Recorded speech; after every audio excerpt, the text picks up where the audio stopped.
bii nga xamee ne président Bassirou Diomaye Faye toog na acte yi mu posé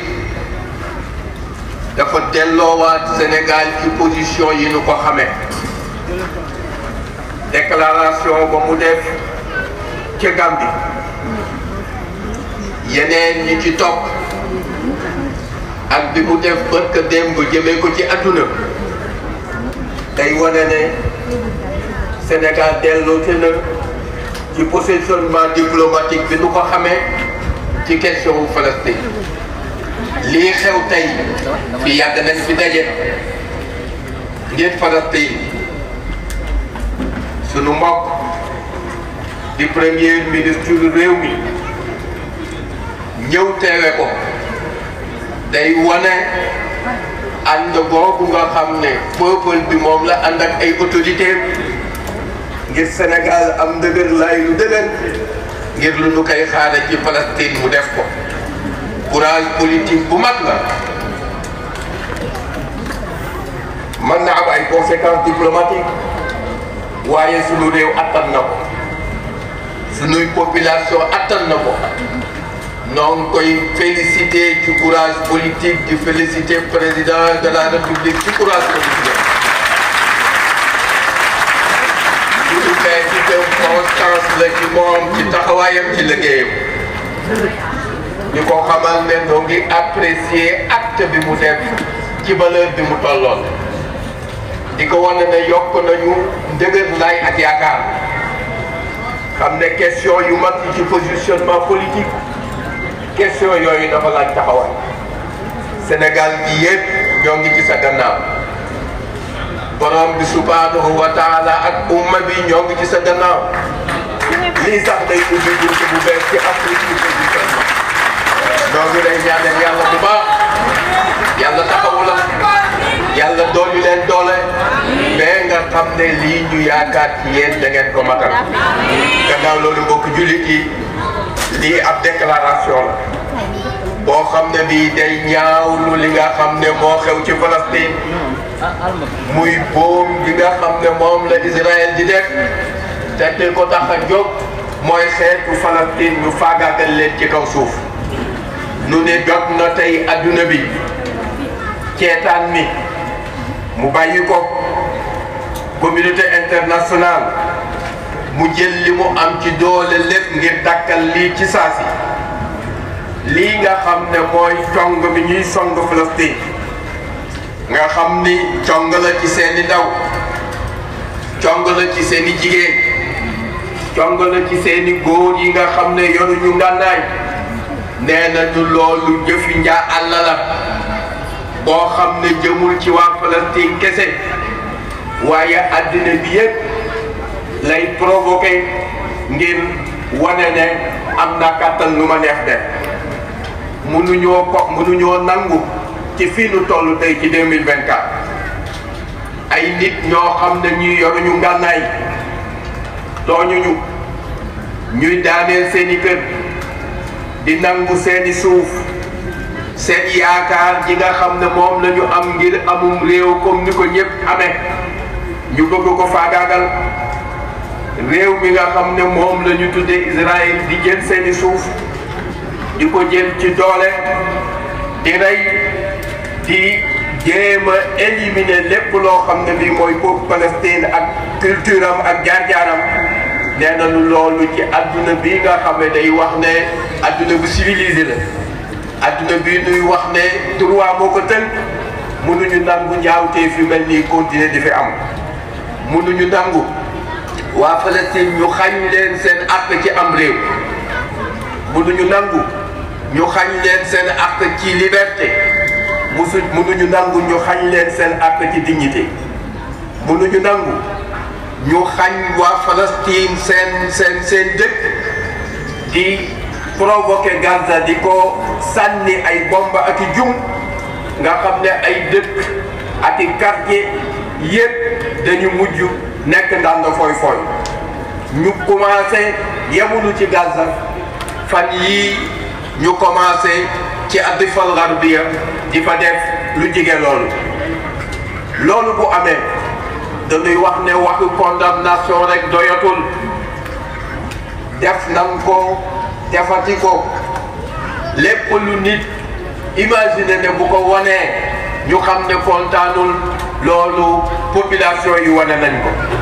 léegi nag dañu war a jël ay mesures ci wax diplomatique politique ngir coono bi nga xam ne xeexu Palestine moom la ñuy dund nu bàyyi ko ñu tàmbalee ko ci ay mesures ci économie ak ci politique ak ci diplomatie ngir Israël dellu gannaaw lii ñuy wax ne kenn ku ci ne na ànd ak sago Palestine yàgg nañu ànd ak sago weesu nañu état bu ñu leen di woo ne ànd leen ak sago ànd leen ak dal mënuñu di leen jolol ay bomb bés bu ne di leen rey bés bu ne adduna bi naan leen ànd leen ak sago li ñu war a def mooy li adduna bi am ci ay instruments de pression moo xam diplomatique la moo xam économique la bu leen neexee sax ay pression militaire ñu jëfandikoo ko ngir Israël dakkal li muy def lii nga xam ne mooy li xew war na jeex ñun li ñu yaakaar mooy humanité bi yëpp moo am aw sas surtout organisation bi nga xam ne moo dajale jullit ñi muy OCI ngir wane na jullit ñi benn lañu sunu sas mooy dox maandu te dox mbokk mu wane waat dimbaleen ci peuple palestinien bi OCI bi am na responsabilité historique waaye am na responsabilité boo xam ne bi responsabilité bu morale la nga xam ne réewu l'islam yëpp ñoo ko sas ngir mu taxaw ngir li dal Palestine ñu dindi ko moo tax ñun ci suñu daje bi doo ngi sàkku lépp lu ñu mën ci pression diplomatique ci institution yi nga xam ne moom la waa adduna bokk ñu def ko ngir aar aku Palestine ak liggéey ngir occupation bi nga xam ne moom la ñu def seen suuf mu dakk noo ngi woo adduna bi yëpp di woo jullit ñi fu ñu toll waa Palestine xiif nanu marle nanu rafle nanu amatuñu fu ñu fajoo nu dajale ndimbal bu mu mën a doon bu bari sax am nañu ko tàmbali fii def nañu ko ay yoon ca démb ca maam ya ba barke démb ci noonu ñu dajale ndimbal boo xam ne bii bu mag la yóbbu ko ci sunu mbokk yooyu nga xam ne ñoo ngi toog duñu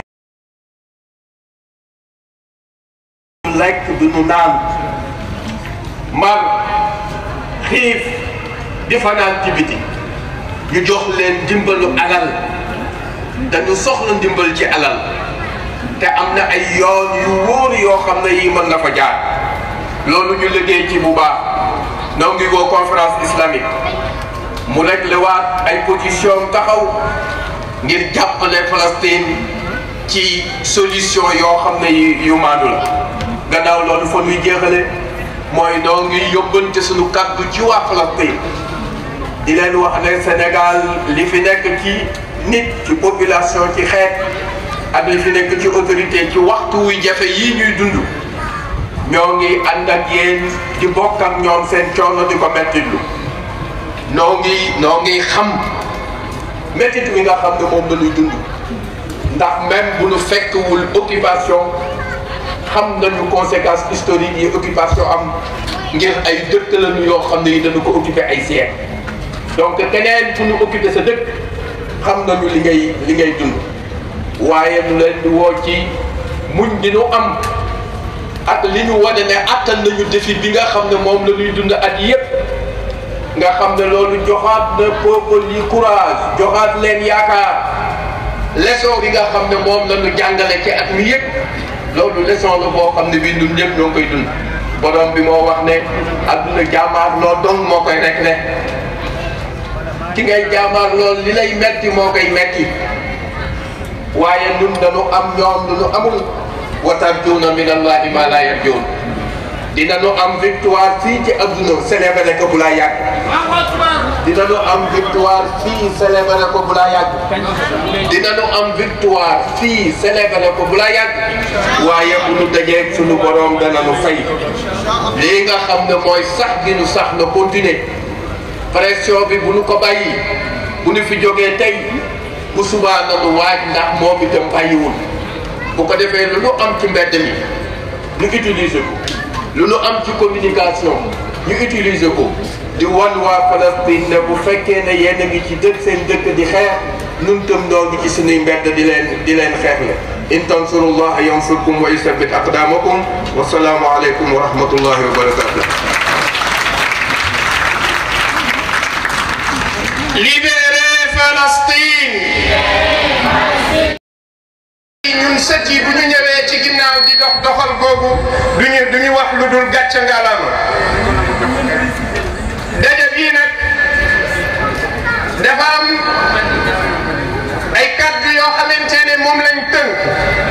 bëgg koo fesal ci kalaama yu fasantikoo ci kalaama yi nasaraan kalaama wolof ak kalaama yi arab ñu ngi woo docteur Ismaïla Diop mu liir li nga xamante ne moom mooy résolution bi ci làkku français. Bismillahirrahmanirrahim. Déclaration de condamnation des massacres israéliens en Palestine. Il est grand temps que le monde ouvre les yeux et cesse de détourner le regard. Ce silence complice qui a longtemps enveloppé la communauté internationale doit cesser immédiatement. Les attaques violentes, aveugles et systématiques dirigées contre des civils palestiniens, des enfants, des femmes et des hommes sans défense sont des actes de barbarie insupportables qui défient toute l'humanité. Comment, en 2024, pouvons-nous tolérer que des innocents soient traqués, leurs maisons détruites, leurs terres volées, leurs rêves anéantis, simplement parce qu'ils sont des Palestiniens? L'occupation israélienne, déjà condamnée à maintes reprises, continue de s'imposer par la force, par la terreur et par la répression brutale. Cette politique délibérée vise à effacer l'identité, la culture et les droits d'un peuple tout entier. Il est inadmissible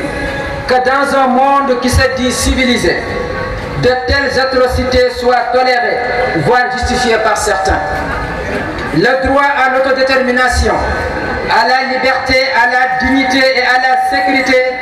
est inaliénable pour chaque être humain. Pourtant, ce droit est systématiquement nié aux Palestiniens.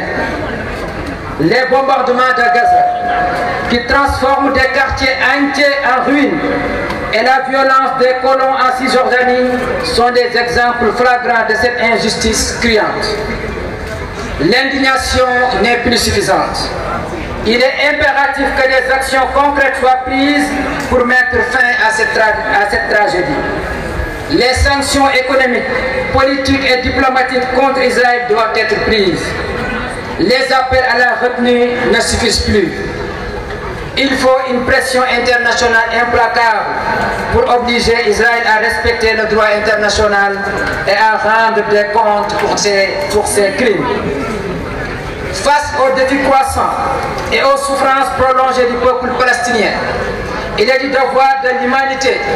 et particulièrement de l'Organisation de la coopération islamique OCI, en tant que nation unie par la foi, la justice et la fraternité, de renforcer son soutien indéfectible à la cause palestinienne. L'OCI porte une responsabilité morale et historique envers la Palestine. Il est impératif que les pays membres unissent leurs forces pour exprimer à travers des actions concrètes leur solidarité et leur engagement à défendre les droits inaliénables du peuple palestinien à l'autodétermination et à la liberté et à la dignité. Nous appelons ainsi à, premièrement, une mobilisation diplomatique accrue pour plaider la cause palestinienne dans toutes les instances internationales afin de garantir la protection des droits du peuple palestinien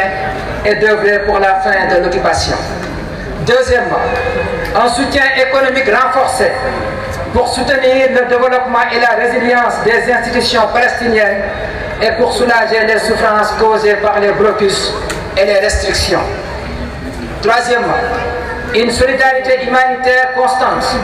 pour apporter l'aide nécessaire aux réfugiés palestiniens et aux populations vulnérables touchées par les conflits. Quatrièmement, la promotion de l'unité au sein de l'OCI, en consolidant ses positions et en œuvrant ensemble pour une solution juste et durable qui respecte les résolutions internationales et les aspirations légitimes du peuple palestinien. Enfin, nous adressons un message particulier à l'ensemble du peuple palestinien. Nous lui disons que le peuple sénégalais, en ces temps sombres et éprouvants, vous adresse un message de solidarité, d'amour et d'espoir. Nous ne pouvons qu'imaginer les souffrances que vous endurez, les pertes que vous subissez et la douleur que vous portez chaque jour. Votre résilience est une source d'inspiration pour tous ceux qui luttent pour la justice dans le monde. Que la paix soit sur vous, que la force continue de vous habiter et que l'espoir reste toujours dans vos cœurs. La Palestine vivra, la justice prévaudra. Dieu ne dit-il pas, si vous faites triompher la cause d'Allah, il vous fera triompher et raffermira vos pas. Ensemble, œuvrons pour une Palestine libre et souveraine. Fait à Dakar le 31 août 2024. Libérez Palestine! Libérez Palestine! Libérez Palestine! Libérez Palestine! بالروح بالدم نفديك يا فلسطين! بالروح بالدم نفديك يا فلسطين! Donc ñu ngi woo notre inspecteur Cheikh Tidiane Fall kaddu yi mbokk docteur Ismaïl def ci français mu ñëw def ko ci kàllaama arab.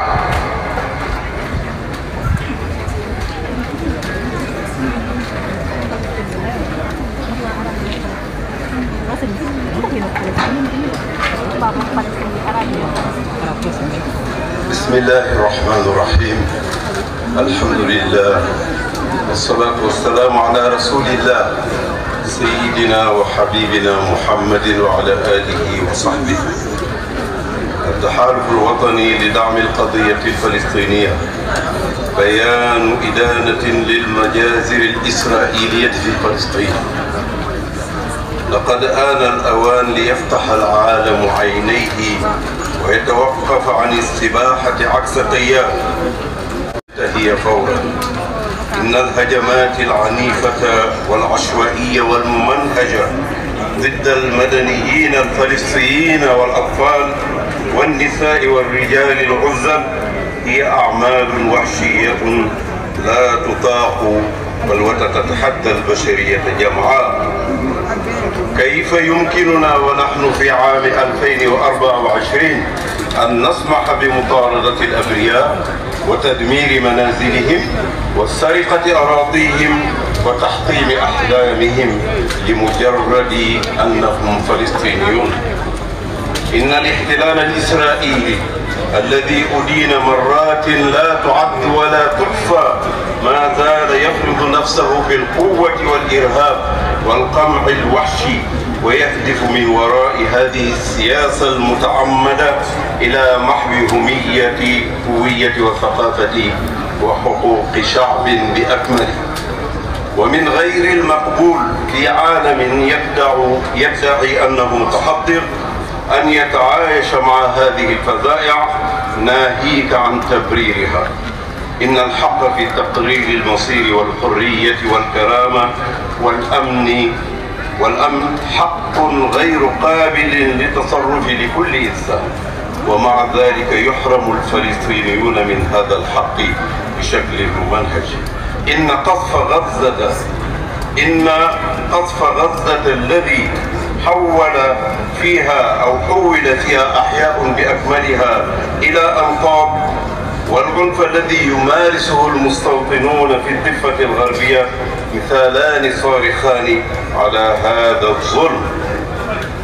إخواني، لم يعد الاستنكار كافيا، بل يتحتم اتخاذ إجراءات ملموسة لإنهاء هذه المأساة. ولا بد من فرض عقوبات اقتصادية وسياسية ودبلوماسية على إسرائيل، كما أنه لم تعد الدعوات إلى ضبط النفس كافية، بل يتطلب الأمر ضغوطا دولية لا هوادة فيها لإلزام إسرائيل باحترام القانون الدولي ثم محاسبتها على جرائمها. وفي ظل مواجهة التحديات المتزايدة والمعاناة التي طال أمدها على الشعب الفلسطيني، من واجب الإنسانية ولا سيما منظمة التعاون الإسلامي بوصفها أمة يوحدها الإيمان والعدالة والأخوة أن تعزز دعمها الثابت للقضية الفلسطينية، فهي تتحمل مسؤولية أخلاقية وتاريخية تجاه فلسطين، وعلى البلدان المنضوية تحت عضويتها أن توحد قواها للإعراب من خلال إجراءات ملموسة عن تضامنها والتزامها بدعم حقوق الشعب الفلسطيني الثابتة في تقرير المصير وتمتع بالحرية والكرامة. وعليه فإننا ندعو إلى ما يلي: أولا، زيادة التعبئة الدبلوماسية باتجاه مناصرة القضية الفلسطينية في جميع المحافل الدولية من أجل ضمان حماية حقوق الشعب الفلسطيني والعمل من أجل إنهاء الاحتلال. ثانيا، تعزيز الدعم الاقتصادي وصولا إلى تطوير المؤسسات الفلسطينية وإسناد قدرتها على الصمود وتخفيف المعاناة الناجمة عن الحصار والقيود. ثالثا، استمرار التضامن الإنساني لتقديم المساعدة اللازمة للاجئين الفلسطينيين والسكان المستضعفين المتضررين من الإبادة الجماعية. رابعا، تعزيز الوحدة داخل منظمة التعاون الإسلامي وتقوية مواقفها والعمل معا من أجل التوصل إلى حل عادل ودائم يحترم القرارات الدولية والتطلعات المشروعة للشعب الفلسطيني. وأخيرا، نبعث برسالة خاصة إلى الشعب الفلسطيني بأسره ونقول له إن الشعب السنغالي في هذه الأوقات المظلمة والعصيبة يبعث لكم برسالة تضامن ومحبة وأمل. لا يسعنا إلا أن نستشعر المعاناة التي تتحملونها والخسائر التي تعانون منها والألم الذي تحملونه كل يوم، لكن يقول المولى عز وجل: إن تكونوا تألمون فإنهم يألمون كما تألمون وترجون من الله ما لا يرجون. صمودكم أيها الشعب الفلسطيني هو مصدر إلهام لجميع أولئك الذين يناضلون من أجل العدالة في جميع أنحاء العالم. تحية لكم، وتبقى القوة تسكن فيكم، ويبقى الرجاء دائما في قلوبكم. فلسطين ستعيش وستنتصر بإذن الله. العدالة ستسود. يقول المولى عز وجل: إن تنصروا الله ينصركم ويثبت أقدامكم. لنعمل من أجل فلسطين حرة وذات سيادة. أقول قولي هذا، والسلام عليكم ورحمة الله وبركاته. وعليكم السلام ورحمة الله وبركاته. وإنه لجهاد نصر أو استشهاد. ليغا خامتيني موم موي كادو يي ñu wax ci kalamé nasaran ak kalamé arab, sunu professeur Makhtar Kébé mo ñu koy teunkal ci kalamé Kocc.